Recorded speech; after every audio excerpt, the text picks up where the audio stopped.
अब हम लोग पार्ट 2 से शुरू करेंगे। पार्ट 1 हमने पूरा देखा एंड एंड में एल्बाट्रॉस मर चुकी है। अब ये देखना है क्योंकि एल्बाट्रॉस को क्रिश्चियन सोल से कंपेयर किया गया था बीच में। एंड एल्बाट्रॉस कब आई थी? जब सेलर जो एंशिएंट मैरिनर है वो बहुत डिफिकल्ट सिचुएशन में फंसा था, बहुत हार्श वेदर कंडीशंस थी एंड कुछ और नहीं दिख रहा था। ठीक है, तो अब हम लोगों को ये देखना है कि अगर ये एल्बाट्रॉस मर जाती है तो ये एक गुड सिंबल है या फिर ये एक बैड सिंबल है, और ये जो है जो एंशिएंट मैरिनर है उनके लिए एक कोई अच्छी चीज लेके आता है या बुरी चीज लेके आता है, ये हम लोगों को देखना है। अगर क्रिश्चियन सोल से जैसे उसको कंपेयर किया गया एल्बाट्रॉस को, तो हमें ये मानना चाहिए कि उसने एंगर में आके फ्रस्ट्रेट होके जो भी चीज की वो बहुत गलत है, ये नहीं करनी चाहिए थी एंशिएंट मैरिनर को। लेकिन यहां पे हमें ये देखना है कि अब क्या होगा, अब क्या वो सेल कर पाएगा और वेदर कंडीशंस ठीक होंगी या खराब होंगी, ये चीज हम लोग पार्ट 2 में डिस्कवर करेंगे। तो पार्ट 2 अब हम शुरू करते हैं। The sun now rose up upon the right, out of the sea came he. यानी कि ये सिचुएशन कैसी है जब पार्ट 1 में एंशिएंट मैरिनर ने अपनी जर्नी को जस्ट शुरू किया था। जब वो अपनी जर्नी को जस्ट शुरू करता है तो हम देखते हैं कि बहुत ही अच्छी, बहुत ही सनी और बहुत ही काम वेदर कंडीशंस होती हैं। ठीक है, किसी को कोई प्रॉब्लम नहीं होती एंड एंशिएंट मैरिनर की शिप आराम से चल रही होती है। सन बहुत ब्राइटली शाइन करता है और ऐसा लगता है कि सी के अंदर से आ रहा हो, इतना ज्यादा ब्राइटली शाइन करता था। यानी कि वेदर कंडीशंस बहुत अच्छी थी।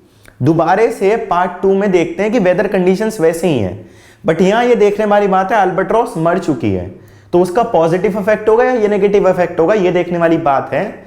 और पहली लाइन से लगता है कि पॉजिटिव इफेक्ट हो रहा है, क्योंकि the sun now rose upon the right. अब सन रोज कर रहा है, उनके राइट में है। Out of the sea came ही, और जब सन राइट में होता है तो ऐसा लगता है कि वो सी से बाहर निकल के आ रहा हो, सी में से निकली हो कोई चीज, ऐसा लगता है। Still hid in mist and on the left went down into the sea. ठीक है, थोड़ी थोड़ी मिस्ट है, थोड़ी थोड़ी फॉग है, बट सन अब इतना तो है कि उनकी शिप आराम से सेल कर रही है, वो लोग अपनी जर्नी को अच्छे से कर सकते हैं। तो अब हम क्या देखते हैं कि भले ही सन मिस्ट में तो हिड है, बट लेफ्ट में है उनके, ब्राइटली शाइन कर रहा है, थोड़ा छुपा हुआ है। जैसे ठंड के टाइम पे सुबह सुबह तो बहुत फॉग रहती है, पर दोपहर तक आते आते देखते हैं थोड़ी सी फॉग है एंड सन भी शाइन कर रहा है। ऐसे ही यहां पर है, still hid in mist and on the left went down into the sea. अब सन फॉग में फंसा, मतलब दिखता नहीं है, बट उनके लेफ्ट में रहता है और फिर सन सेट कर जाता है। यानी कि एल्बाट्रॉस के मरने के बाद हम देखते हैं वेदर कंडीशंस और इंप्रूव हो रही हैं, सन शाइन कर रहा है। ठीक है, और सन सेट होता है तो वो भी ऐसा लगता है कि सी के अंदर गया हो, वेदर कंडीशंस नॉर्मल हो रही हैं अब दोबारा से। And the good south wind still blue behind. वो गुड साउथ विंड जो एल्बाट्रॉस के आने से आई थी, जब उन्होंने स्नो को पूरा स्नो को क्रैक करके जब वो अपनी शिप की सेल को शुरू करते हैं, वो गुड साउथ विंड जो उन्हें नॉर्थ की तरफ ले जा रही थी, उस तरफ जिस तरफ वो जाना चाहते थे, वो साउथ विंड दोबारा से ब्लो करने लगती है। पहले और अब की कंडीशन सिचुएशन में क्या डिफरेंस है? पहले एल्बाट्रॉस थी, अब एल्बाट्रॉस मर चुकी है, बट अभी तक हमें कोई नेगेटिव साइन नहीं मिला जो कि ये दिखाए कि एल्बाट्रॉस जो है उसकी वजह से कुछ गलत हुआ है। अभी तक तो हर चीज पॉजिटिव है। ठीक है, सन शाइन किया है और साउथ विंड भी अच्छी ब्लो कर रही है, जो कि उन्हें नॉर्थ की तरफ ले जाएगी, उन्हें उस तरफ ले जाएगी जहां उन्हें जाना है, उनकी हेल्प करेगी। But no sweet bird did follow. यानी कि साउथ विंड तो फ्लो कर रही है, बट एल्बाट्रॉस थी उनके पीछे पहले, जो उनके साथ आती थी, खाना खाती थी, खेलती थी, बट यहां पे कोई स्वीट बर्ड उनको फॉलो नहीं कर रही है, कोई स्वीट बर्ड उनके साथ नहीं है, और खाली वो चल रहे हैं, एक अच्छी सी विंड चल रही है और सन जो है वो शाइन कर रहा है। तो यहां पे एल्बाट्रॉस को स्वीट बर्ड कह के इन्होंने कहा हुआ है, but no sweet bird did follow, ऐसे कहा हुआ है। Not any day for food or play came to the mariner's hollo. जैसे पहले जब एल्बाट्रॉस पहली बार जब हमने देखा मैरिनर के पास आई, तो उसने बहुत अच्छे से खाना खाया, और उसने ऐसा खाना खाया जो उसने कभी नहीं खाया होगा, इसलिए वो मैरिनर से इतनी इंप्रेस हुई कि उसकी हेल्प करने के लिए तैयार हो गई, और वो कुछ भी करने के लिए तैयार थी मैरिनर के लिए। उसने उसकी हेल्प की बाहर आने में, और वो रोज मैरिनर के पास आती थी खेलने, खाना खाने, क्योंकि उसको बहुत पसंद था मैरिनर का वो खाना, मैरिनर के साथ खेलना, यानी कि एंशिएंट मैरिनर की कंपनी उसको बहुत पसंद आ रही थी। लेकिन यहां क्या डिफरेंस है, वेदर कंडीशंस वैसी ही हैं, अच्छी साउथ विंड ब्लो कर रही है, लेकिन कोई स्वीट बर्ड यानी कि कोई एल्बाट्रॉस फॉलो नहीं कर रही है, कोई भी उसके पास खाने के लिए या खेलने के लिए नहीं आ रहा है। और मैरिनर को ये बात कहीं ना कहीं फील हो रही है, क्योंकि वो भी एल्बाट्रॉस के साथ काफी घुल मिल चुका था, एल्बाट्रॉस एक तरीके से उसकी फ्रेंड बन गई थी, बट पता नहीं उसने किस एंगर में, किस फ्रस्ट्रेशन में उसको मार दिया, और अब उसे कहीं ना कहीं एल्बाट्रॉस की याद आ रही है। उसे कहीं ना कहीं ये लग रहा है कि एल्बाट्रॉस को उसे नहीं मारना चाहिए था, एल्बाट्रॉस को उसके साथ होना चाहिए था। और वो ये चीज फील करता है कि कोई बर्ड उसके पास खाने नहीं आ रही है, खेलने नहीं आ रही है, कोई बर्ड उसकी शिप के पास नहीं आ रही है, बस वो लोग अकेले चलते जा रहे हैं, सेल करते जा रहे हैं, लेकिन कोई मदद के लिए नहीं है उनके पास जो कि उनके साथ खेले। ऑल्दो ने अभी मदद की जरूरत नहीं है, बट देखते हैं आगे पड़ेगी या नहीं पड़ेगी, कैसे चीजें बदलती हैं, वो सब देखने वाली बात है। फिर हम आगे बढ़ते हैं। And I had done a hellish thing and it would work them woe. अब एंशिएंट मैरिनर पहली बार बोलता है एल्बाट्रॉस को मारने के बाद, उसके रिएक्शंस को पहली बार डिस्क्राइब किया गया है। अभी तक हमें वेदर कंडीशंस बताई गई, क्योंकि वेदर कंडीशंस बहुत इंपॉर्टेंट थी। इससे पहले हम लोग क्या देखते हैं, क्या हो रहा है कि जब भी हमारे सामने एल्बाट्रॉस थी तो वेदर कंडीशंस बहुत अच्छी थी, और वेदर कंडीशंस की वजह से ही मैरिनर को बहुत प्रॉब्लम हुई थी। इसलिए ये चीज सबसे ज्यादा इंपॉर्टेंस की थी कि एल्बाट्रॉस के मरने के बाद वेदर में क्या चेंज आता है, बट हम देखते हैं वेदर नॉर्मल है, वेदर वैसी ही है। अब देखते हैं एंशिएंट मैरिनर को एल्बाट्रॉस को मार के कैसा फील होता है। तो वो कहता है कि मैंने एक बहुत बुरा काम किया, मैंने एक बहुत गलत काम किया, मुझे ये नहीं करना चाहिए था। I have done a hellish thing, यानी कि जैसे जो नर्क में जाने वाला काम है, मैंने वो काम किया है। और वो काम क्या किया है कि उसने एल्बाट्रॉस को अपने क्रॉसबो से मार दिया। ठीक है, तो ये उसने बहुत गलत काम किया, ऐसा वो मानता है। And it would work them woe, और वो कहता है कि क्योंकि उसे कहीं ना कहीं लगता है कि वो क्रिश्चियन सोल की तरह उनके पास आई थी, और वो पर्स करती थी वेस्पर्स 9, जैसे रोज एक टाइम पे आना। ठीक है, क्योंकि तो जितनी चीजें उसके बारे में बताई गई हैं, हमें कैसा फील होता है कि वो बहुत अच्छी है ना, और उसने बहुत कुछ किया है। हमें तो यही फील हो रहा है ना कि जो एल्बाट्रॉस थे उसकी वजह से सब कुछ आया, और ये अभी तक एंशिएंट मैरिनर को फील हो रहा था। और हमें जितनी चीजें बताई गई हैं उसके बारे में सब अच्छी बताई गई हैं, इसलिए जब एल्बाट्रॉस को मार दिया जाता है तो हमें लगता है कि अब कुछ बुरा होगा, और यही एंशिएंट मैरिनर को लग रहा है। और इसलिए वो कहता है कि क्योंकि मैंने उसको मार दिया, ये काम मैंने बहुत बुरा किया, और अब हमारे ऊपर संकट आएंगे, हमारा बुरा टाइम अब शुरू होगा, हमारे साथ अब कुछ गलत होगा, और कुछ ऐसी चीज होगी जो कि हम सह नहीं पाएंगे, जो कि हमें बहुत बुरी लगेगी। तो वो कहता है कि अब मैंने कुछ बहुत बुरा काम किया है, and it would work them woe, और अब इनके साथ कुछ बुरा, हमारे साथ कुछ बुरा होगा, कुछ गलत होगा, क्योंकि मैंने एल्बाट्रॉस को मार दिया। ये उसका मानना है कि एल्बाट्रॉस को वो एक होली स्पिरिट मानता था। देखते हैं औरों का क्या रिएक्शन होता है, जो उसके साथ में सेल कर रहे हैं, एंशिएंट मैरिनर के साथ जो शिप है, वो क्या सोचते हैं इसके बारे में। अब उनका reaction, for all averred I have killed the bird that made the breeze to blow, ah wretch said they the bird to slay that made the breeze to blow. वो कहते हैं कि अब मैरिनर कहता है कि मैंने hatred में आके, मैंने गुस्से में आके, क्योंकि मैं उससे नफरत करने लगा था, मैंने उसको मार दिया। तो बाकी लोग उसको वो उसके अगेंस्ट जाते हैं, वो कहते हैं नहीं, तुम्हारे साथ बुरा नहीं होगा, तुमने बर्ड को मारा, तुमने एल्बाट्रॉस को किल किया, तुमने बहुत अच्छा काम किया। और ये जो साउथ विंड आ रही है, जो साउथ विंड फ्लो कर रही है, जो गुड साउथ विंड है, जो कि हमें नॉर्थ की तरफ ले जा रही है, क्योंकि सन शाइन कर रहा है, ये सब चीजें क्यों हो रही है, क्योंकि एल्बाट्रॉस यहां पर नहीं है, एल्बाट्रॉस जा चुकी है, एल्बाट्रॉस मर चुकी है, इसलिए ये सब चीजें हो रही हैं। जब तक एल्बाट्रॉस थी तो मिस्ट था, स्नो था, ऑल्दो एल्बाट्रॉस उन्हें निकाल के लाई वहां से, बट उसके साथ के जो सेलर्स हैं उन्हें ये लगता है कि एल्बाट्रॉस एक गलत सिंबल था, और एल्बाट्रॉस ने जो भी किया वो गलत किया, एल्बाट्रॉस की वजह से स्नो आई, उनका ये मानना था। ठीक है, और वो कहते हैं क्योंकि एल्बाट्रॉस मर चुकी है, तो अब क्या हो रहा है कि एल्बाट्रॉस के मरने की वजह से ये गुड साउथ विंड फ्लो कर रही है और हम इजीली सेल कर पा रहे हैं, ये उसके साथ के लोगों का मानना है। Aha wretch said they the bird to slay, वो कहते हैं कि अच्छा किया तुमने, वो बर्ड बुरी थी, वो अच्छी नहीं थी, उसको मारना बहुत जरूरी था। वो बर्ड ईविल थी, वो एक सिंबल था ईविल का, ठीक है, और उसे मारना जरूरी था। अगर तुम उसको ना मारते तो शायद प्रॉब्लम हो सकती थी। A wretch said they the bird to slay that made the breeze to blow, वो कहते हैं कि वो जो स्नो थी, जो स्टॉर्म आया था जिसकी वजह से हम स्नो में फंस गए थे, साउथवर्ड्स चले गए थे, वो हुआ था उस एल्बाट्रॉस की वजह से। और वो कंप्लीटली अगेंस्ट जाते हैं एंशिएंट मैरिनर के आइडिया के, जो कि एंशिएंट मैरिनर क्या मानता है कि जो बर्ड थी उन्होंने उसकी हेल्प, बर्ड ने हेल्प की, बर्ड ने उनकी मदद की बाहर आने में, और उसे लगता है क्योंकि उसने बर्ड को मार दिया तो बुरी चीजें होंगी। लेकिन साथ वाले सोचते हैं नहीं, बर्ड को मार दिया तो अच्छी चीजें होंगी, और जब बर्ड थी तो हमारे साथ बुरी चीजें हो रही थी। यानी कि उनका यह मानना था कि एक बर्ड की प्लानिंग थी कि पहले इनको स्नो में फंसाया जाएगा, फिर खाना खाएगी और खेलेगी, ठीक है, और थोड़ी सी इनकी मदद करेगी ताकि ये ना लगे कि वो ईविल है। लेकिन बर्ड की वजह से ये और डिफिकल्टी में पड़ सकते थे।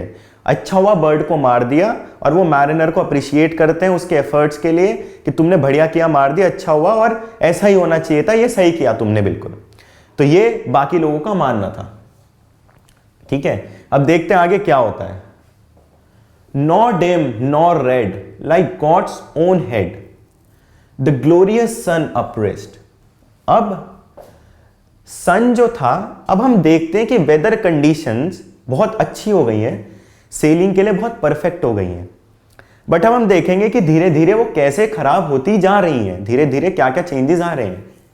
नॉर डिम, ना तो बहुत ज्यादा डिम, नॉर रेड, ना बहुत ज्यादा रेड, यानी कि ना तो बहुत ही ज्यादा धुंधला ना बहुत ज्यादा shiny, like God's own head, जैसे एक भगवान का एक सर होगा जो कि ना तो ज्यादा रेड होता है ना ज्यादा डिम होता है। द ग्लोरियस सन अपरेस्ट, यानी कि अब सन शाइन कर रहा है, कोई प्रॉब्लम नहीं है, गुड साउथ विंड ब्लो हो रही है, कोई प्रॉब्लम नहीं है।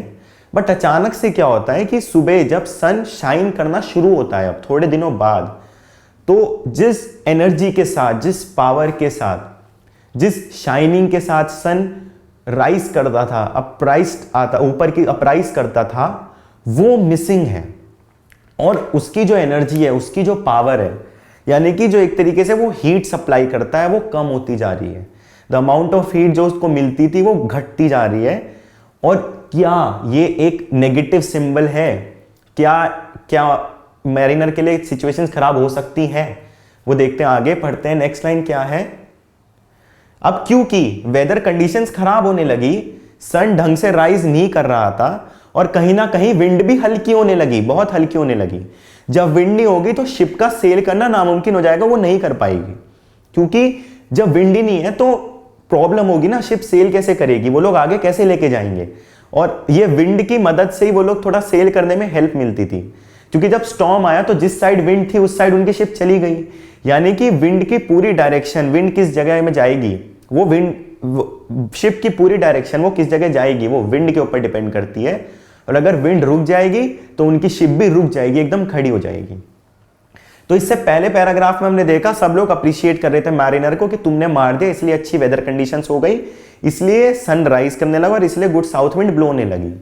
बट अब जब सन राइज नहीं कर रहा है और विंड भी हल्की हो गई है, तो देखते हैं हम क्या कहते हैं लोग उसे। Then all averred I had killed the bird that brought the fog and mist. अब हमने क्या देखा था? पहले कहते थे for all averred I have killed the bird, सबने कहा कि तूने एक बर्ड को मारा इसलिए ब्रीज ब्लो कर रही है। अब क्या कहते हैं? सब उससे नफरत करने लगे, सब उसके ऊपर गुस्सा कर रहे हैं और कह रहे हैं क्योंकि तुमने बर्ड को मारा इसलिए ये फॉग, इसलिए ये स्नो और मिस्ट जो आने लगी है, और जो सनराइज नहीं कर रहा है, विंड धीरे हो गई है, जो भी नेगेटिव चीजें हो रही हैं वो सब तुम्हारी वजह से हो रही हैं। तुमने सब कुछ गलत किया है, तुमने बर्ड को मारा इसलिए ये सब हुआ। यानी कि लोगों का जो ओपिनियन था वो कितनी जल्दी बदल गया। ये भी एक मॉरल है कि जब देखा कि हाँ चीजें अच्छी हो रही हैं, उसके एक एक्शन की वजह से उन्हें लगा अच्छी हो रही हैं, तो उसको अप्रिशिएट करने लगे। जहां लगा कि चीजें खराब हो रही हैं तो वो उसी को पॉइंट आउट करने लगे कि तुम्हारी वजह से हुआ है, उसको ही ब्लेम करने लगे। और कहने लगे कि जो भी हो रहा है तुम्हारी वजह से हो रहा है, इसलिए अब तुम्हारी रिस्पॉन्सिबिलिटी बनती है ठीक करो इन सब चीजों को। यानी कि लोगों का ओपिनियन कितनी जल्दी बदलता है, ये हमें एक लेसन देता है कि कभी भी किसी पे ज्यादा ट्रस्ट नहीं करना चाहिए एंड हमेशा लोगों को अपने हार्ड और गुड टाइम्स के ऊपर जज करना चाहिए। अब हम आगे देखते हैं, जब सब उसको ब्लेम कर रहे हैं कि फॉग और मिस्ट तुम्हारी वजह से आई।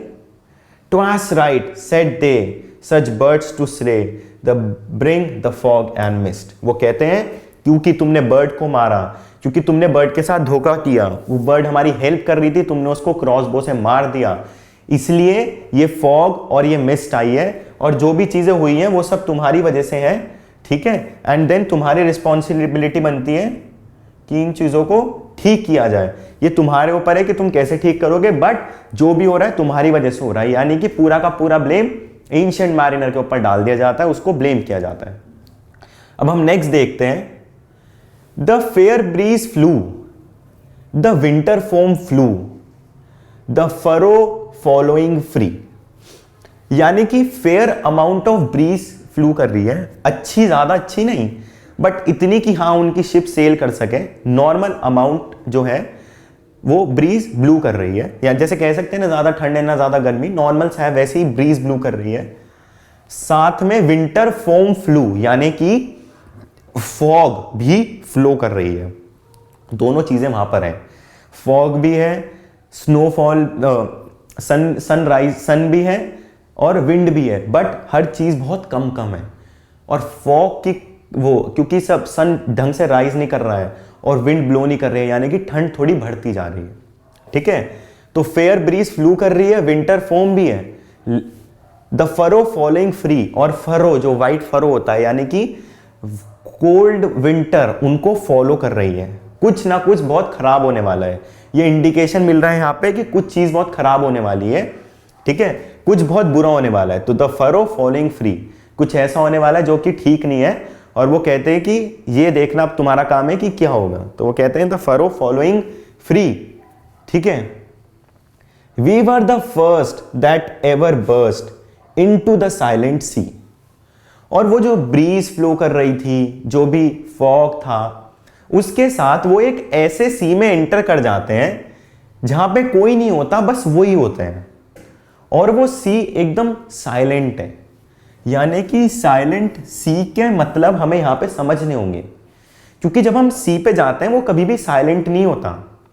सी हमेशा कुछ ना कुछ हमारे से अपील कर रहा होता है, कुछ ना कुछ हमारे से कह रहा होता है, कुछ ना कुछ इंफॉर्मेशन देने की कोशिश करता है। एंड इवन जो सी वेव्स होती हैं वो कितना आवाज करती हैं, और वो सी वेव्स क्यों आती हैं, क्योंकि बहुत हवा चलती है वहां पे, ठीक है ना। तो हम देखते हैं कि कितनी ज्यादा एयर ब्लो करती है, पूरी कंटिन्यूअसली सी में वेव्स आती रहती हैं जो कि बहुत शोर करती हैं, कई बार वो बहुत प्लेजेंट भी लगती हैं। बट जिस सी में मैरिनर अब एंटर कर रहा है, जहां पे वो आ रहा है, हम लोग क्या देखते हैं, वहां पर जो जिस सी में ये एंटर करते हैं वो एकदम साइलेंट है। तो एकदम साइलेंट सी होने का क्या मतलब है कि यहां पर अब कुछ नहीं होगा, यहां पर कोई ब्रीज नहीं फ्लो कर रही है, कोई ब्रीज ब्लो नहीं कर रही है, बिल्कुल हवा नहीं है, यानी कि अब इनकी शिप आगे नहीं बढ़ सकेगी। और वहां पे कोई नहीं है, क्योंकि ये कहते हैं कि वी वर द फर्स्ट, तो ये एकदम अकेले हैं उस साइलेंट सी में जहां पे कोई हवा नहीं चल रही है। एंड इसका मतलब क्या है, इनके लिए चीजें डिफिकल्ट होंगी, आगे जाके इनको और प्रॉब्लम्स फेस करनी पड़ेंगी। ये हम यहां से समझ सकते हैं कि इनके लिए दिक्कतें शुरू हो चुकी हैं, ठीक है। Down drop the breeze, the sail drop down, एकदम ड्रॉप डाउन हो गई ब्रीज, कोई हवा नहीं चल रही, द सेल ड्रॉप डाउन। जब हवा नहीं चलेगी तो शिप भी सेल नहीं करेगी, और अब शिप भी एज इट इज रुक गई है, शिप भी एक जगह खड़ी है और वो आगे नहीं बढ़ सकती। The sail drop down, ट्वास sad as sad could be, एकदम सब कुछ जब एकदम बहुत ही ज्यादा शांत हो तो बहुत डिप्रेसिंग सा हो जाती है ना चीज, वैसा ही माहौल वहां पे है, बहुत ज्यादा सैड है, बहुत डिप्रेसिंग सा है, बहुत अजीब सा माहौल वहां बन चुका है।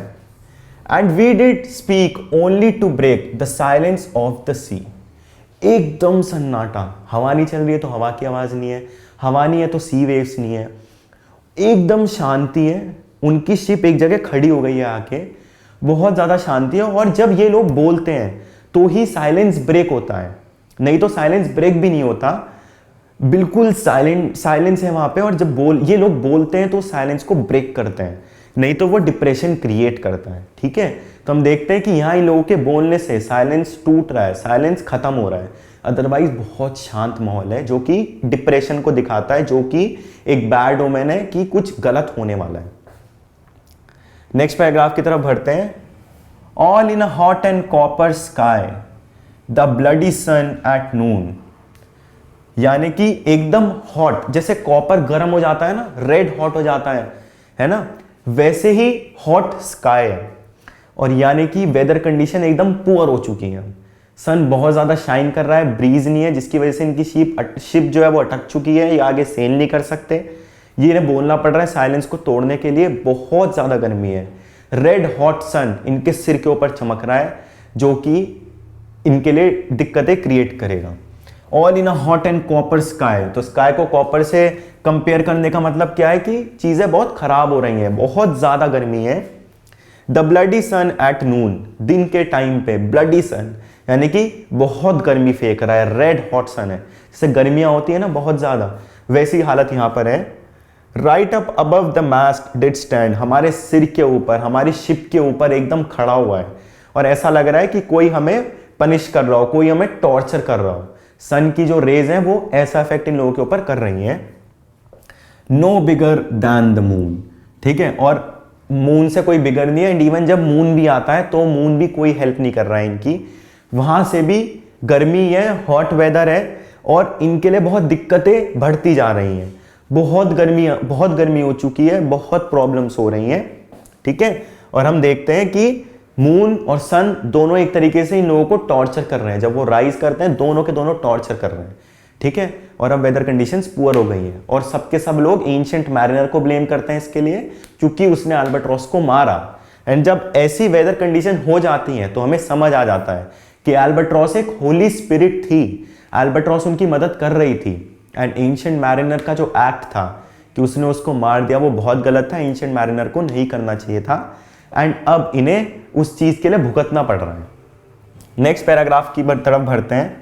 डे आफ्टर डे, दिन बीतते चले गए। ठीक है, टाइम बीत तो रहा है, टाइम तो कट रहा है। डे आफ्टर डे, दिन बीतते जा रहे हैं।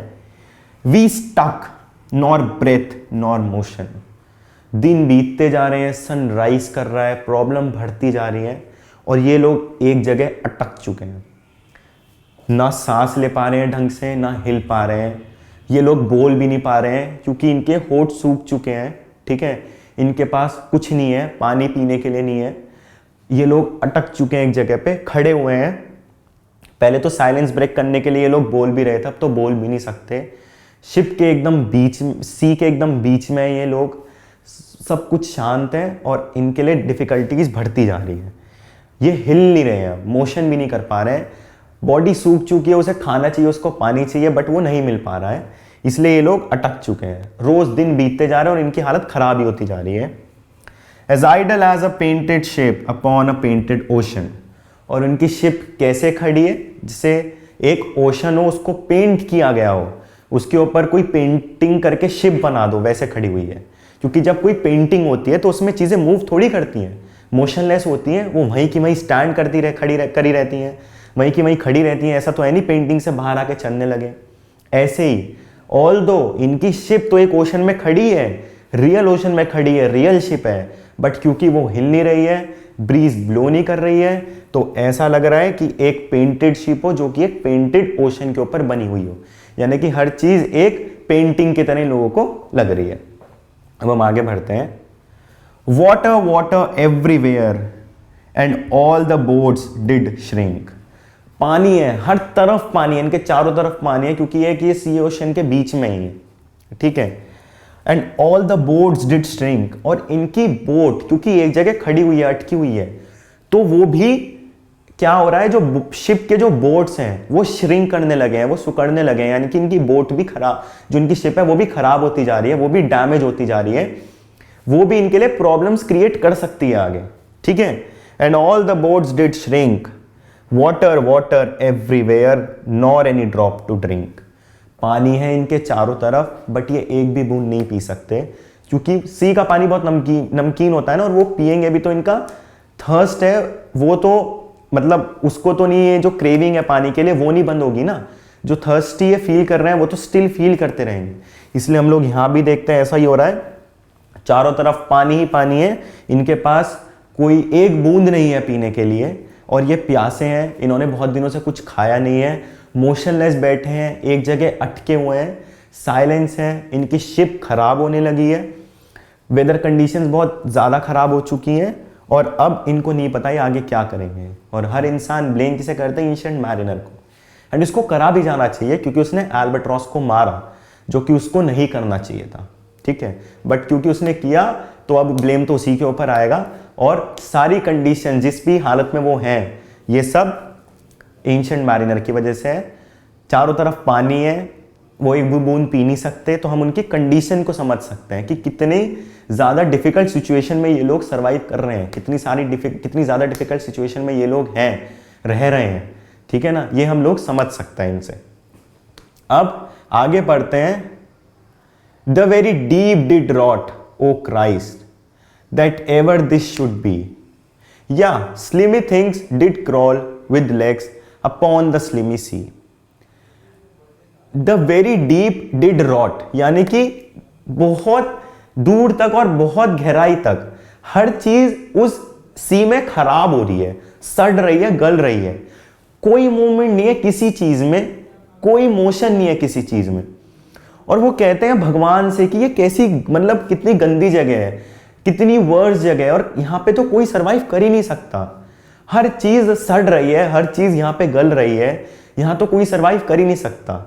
यानी कि जैसी सिचुएशन पहले क्रिएट हुई थी जब चारों तरफ स्नो थी, चारों तरफ मिस्ट था और इनके लिए सरवाइव करना मुश्किल हो रहा था, तो अल्बाट्रॉस ने इन्हें बचाया था, बट क्योंकि इन्होंने अल्बाट्रॉस को मार दिया, ये दोबारा वैसी ही सिचुएशन में आके फंस चुके हैं जहां पे ये कुछ नहीं कर सकते, बस सफर ही कर सकते हैं। तो हर गहराई तक, दूर दूर तक हर चीज वहां सड़ रही थी। That ever this should B, यहां पे जो भी चीज थी वो सड़ रही थी। Yea slimy things did crawl with legs upon the slimy sea, और छोटी छोटी पतली पतली चीजें, जो छोटे छोटे कीड़े होते हैं ना जो कि पैदा हो जाते हैं जब चीजें सड़ रही हो, तो बैक्टीरिया हैं, स्मॉल स्मॉल इंसेक्ट्स हैं जो पैदा हो जाते हैं, हाँ वो वहां पे क्रॉल कर रहे थे, वो वहां पे चल रहे थे अपनी टांगों से, कोशिश कर रहे थे चलने की, अपॉन द स्लिमी सी। और ये जो सी है, जो स्लिमी है एकदम सी, यानी कि जहाँ पे सर्वाइव करना मुश्किल है, जहाँ पे कोई रह नहीं सकता, जो कि बहुत वर्स है ह्यूमन सर्वाइवल के लिए, ह्यूमन कंडीशन के लिए, वहाँ पे ये लोग हैं। और यहाँ पे छोटी छोटी चीज़ें ही क्रॉल कर रही हैं, बाकी सब कुछ सड़ रहा है, यानी कि कितनी बुरी हालत में ये लोग फंसे हैं। आगे बढ़ते हैं। About about in reel and rout the dead fires danced and night. दिन बीतते गए, ये चारों तरफ देख रहे हैं चीज़ें सड़ रही हैं, इवन इनकी बोट शिप जो है वो भी खराब होने लगी थी। और जब इतनी गंदी वेदर कंडीशंस हो, जहाँ पे इन्हें खाना ना मिले, पानी ना मिले, बोल ना पा रहे हो और बहुत दिन हो गए हो, तो इन्हें अपनी मौत दिखने लगी थी। ऐसा लगता था कि जो डेथ फायर्स हैं वो इनके चारों तरफ नाच रहे हो, ठीक है, डेथ जो है वो डांस कर रही हो इनके चारों तरफ रात को, इन लोगों को ऐसा फील होता था, ठीक है। और इन्हें पता चल गया था कि हमारी जो मौत है वो बहुत जल्दी आने वाली है, हम लोग बहुत जल्दी मरने वाले हैं, इनको ऐसा लगता था। The water like a which oil burn green and blue and white. और जो वाटर था वो एक तेल की तरह, मतलब जब रात में उसको देखते थे तो रात में पानी कैसा लगता था? ऑयल की तरह लगता था, और हरा, ब्लू और वाइट अपीयर होता था।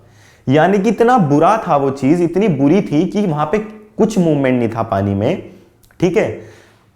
वो वाटर जो था वो वहां पे हर चीज सड़ रही थी, और वाटर जो था उसे एक, मतलब विच ऑयल, यानी कि विच के एक चुड़ैल के तेल जैसा, मतलब जो कि बहुत हार्म पहुंचाए हमें, जो कि हर चीज खराब कर दे, वैसे कंपेयर किया गया है। और वो रात को ग्लो करता था, तो कैसे चमकता था? ग्रीन, ब्लू और व्हाइट, यानी कि मूनलाइट में जब वो ग्लो करता था, क्योंकि वहां पे सब कुछ सड़ चुका था, तो सी में से कैसे कलर निकलते थे? Green colour, blue colour, white colour, ऐसे कलर के साथ वो शाइन करता था, और वहां पे कुछ और नहीं था, कुछ और ग्लो नहीं करता था। फिर आगे हम बढ़ते हैं। And some in dreams assured word of the spirit that plagued us so. और काफी लोगों को अब सपने आने लगे थे कि जो एल्बाट्रॉस है जिसको इन्होंने मारा है, उसकी स्पिरिट ये सब कर रही है, उसकी स्पिरिट इनके चारों तरफ घूम रही है और उनकी स्पिरिट ही रिस्पॉन्सिबल है जिस कंडीशन में आज ये हैं। यानी कि एक तरीके से उन्हें ऐसा लगता था कि उसकी जो एल्बाट्रॉस है उसकी स्पिरिट इनके चारों तरफ घूम के इनको परेशान कर रही है और इनको जल्दी से जल्दी मारना चाहती है, इसलिए ऐसी कंडीशंस में इनको बिठाया गया है। तो वो कहते हैं कि काफी लोगों को अपनी ड्रीम्स में ऐसा लगता था, वो इमेजिन करते थे तो उन्हें चारों तरफ एल्बाट्रॉस की स्पिरिट दिखाई देती थी जो कि ये कहती थी इनसे कि तुम लोग मरने वाले हो, तुम लोग नहीं बचोगे, तुम लोग जिंदा नहीं रहोगे। 9 fathom deep he had followed us from the land of mist and snow, and 9 fathom deep यानी कि बहुत दूर से और बहुत सैड मेमोरीज लेके उस एल्बाट्रॉस ने इनको फॉलो किया। कहां से फॉलो किया, कहां मिली थी एल्बाट्रॉस ने पहली बार? From the land of mist and snow. वहां से लेके यहां तक एल्बाट्रॉस ने उनको फॉलो किया। बीच में इन्होंने एल्बाट्रॉस को मार दिया, बट अब उसकी स्पिरिट इनको फॉलो कर रही है एंड इनको ऐसी सिचुएशन पैदा कर रही है कि ये लोग मर जाएं, ये लोग सरवाइव ना कर पाए। एंड ऐसा हो भी रहा है, ये हिल नहीं पा रहे हैं, इनके होठ सूख चुके हैं, इन्हें खाना चाहिए बट नहीं मिल रहा है, ये लोग पानी नहीं पी पा रहे हैं। फिर आगे देखते हैं क्या होता है। And every tongue through utter drought was withered at the root. अब इतनी बुरी कंडीशन हो चुकी है कि अगर ये लोग बोलने की भी कोशिश करें तो जब बोलने के लिए टंग हिलाते हैं तो इतना ज़्यादा वहाँ पे कह सकते हैं हम लोग ड्रॉट हो चुका है, इतना ज़्यादा सूखापन है वहाँ पे इनके मुंह के अंदर कि अपनी जीभ भी नहीं हिला पा रहे हैं, क्योंकि जब बहुत ज़्यादा हर चीज़ सूखी होगी तो चिपक जाएगी।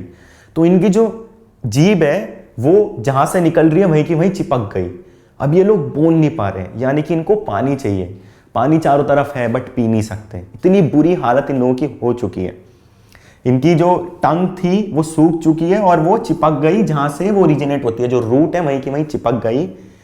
We could not speak no more than if we had been choked with suit.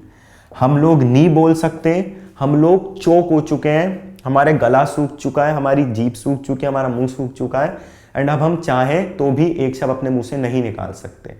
हर चीज बहुत खराब हो चुकी है, बहुत वर्स हो चुकी है। अब well a day what evil looks had I from old and young। अब वो एंशिएंट मैरिनर देखता है कि कितना ज़्यादा गलत गलत चीज़ें इनको सराउंड किए हुए हैं, जो कि बहुत बुरी हैं, जो कि बहुत ईविल हैं। ईविल चीज़ें इन लोगों को सराउंड किए हुए हैं। Well a day what evil looks, चारों तरफ बुराई है, चारों तरफ मतलब ईविल है जो कि इनको सराउंड किए हुए हैं। had I from old and young Instead of the cross the albatross about my neck was hung। सब लोग इसको ब्लेम करते हैं, कहते हैं कि जिस कंडीशन में हम हैं तुम्हारी वजह से है, तुमने सब कुछ किया है। और वो लोग क्या करते हैं, क्रॉस की जगह, यानी कि जो क्रिश्चियन लोग जो क्रॉस पहनते हैं, जो गले में डालते हैं रोजरी में, उसकी जगह ये डेड एल्बाट्रॉस की बॉडी इसके नेक में डाल देते हैं। ठीक है, यानी कि अब सब लोग एंशिएंट मैरिनर को इतना ज़्यादा ब्लेम करते हैं, इतना ज़्यादा गुस्सा है उससे कि उसके गर्दन में उस डेड एल्बाट्रॉस को डाल देते हैं। तो ये थी आपकी poem rime of ancient mariner by Samuel Taylor Coleridge. आपके उसमें खाली 2 ही पार्ट हैं, वैसे इस पोएम के 6 पार्ट हैं टोटल, बट हम 2 ही हैं तो हम 2 ही डिस्कस करेंगे। बहुत इंटरेस्टिंग पोएम थी। पता चलता है कि हमें किन लोगों पे ट्रस्ट करना चाहिए, किन पे नहीं करना चाहिए, एंड इवन ये भी पता चलता है कि कैसे लोग अपना ओपिनियन बदलते हैं। यानी कि हमारी रियल लाइफ के लिए, हमारी रोज की लाइफ के लिए भी ये बहुत अच्छा हमें मॉरल देती है। और हम देखते हैं कि कभी किसी के साथ बुरा नहीं करना चाहिए, क्योंकि अगर हम बुरा करेंगे तो वो रिटर्न बैक होगा। यानी कि कार्मा वर्क्स, जैसे कर्म हम करेंगे वैसे ही रिटर्न बैक होगा। क्योंकि एल्बाट्रॉस ने के साथ बुरा हुआ और एंशिएंट मैरिनर ने किया, इसलिए अब एंशिएंट मैरिनर के साथ तो बुरा हो ही रहा है, बट और लोगों को भी उसकी वजह से बुराई सहनी पड़ रही है। ठीक है, यानी कि हमें अपनी कंपनी भी देख के चूज करनी चाहिए। ऐसी ना हो कि हम ऐसे लोगों के साथ रहें जो दूसरों के साथ बुरा करने में इंटरेस्ट रखते हो। वो हमारे अंदर भी वही फीलिंग्स को डेवलप करेंगे, फिर हम भी वैसा ही करेंगे, हमारा एटीट्यूड भी वैसा ही हो जाएगा। तो ये थी आपकी poem rime of ancient mariner by Samuel Taylor Coleridge.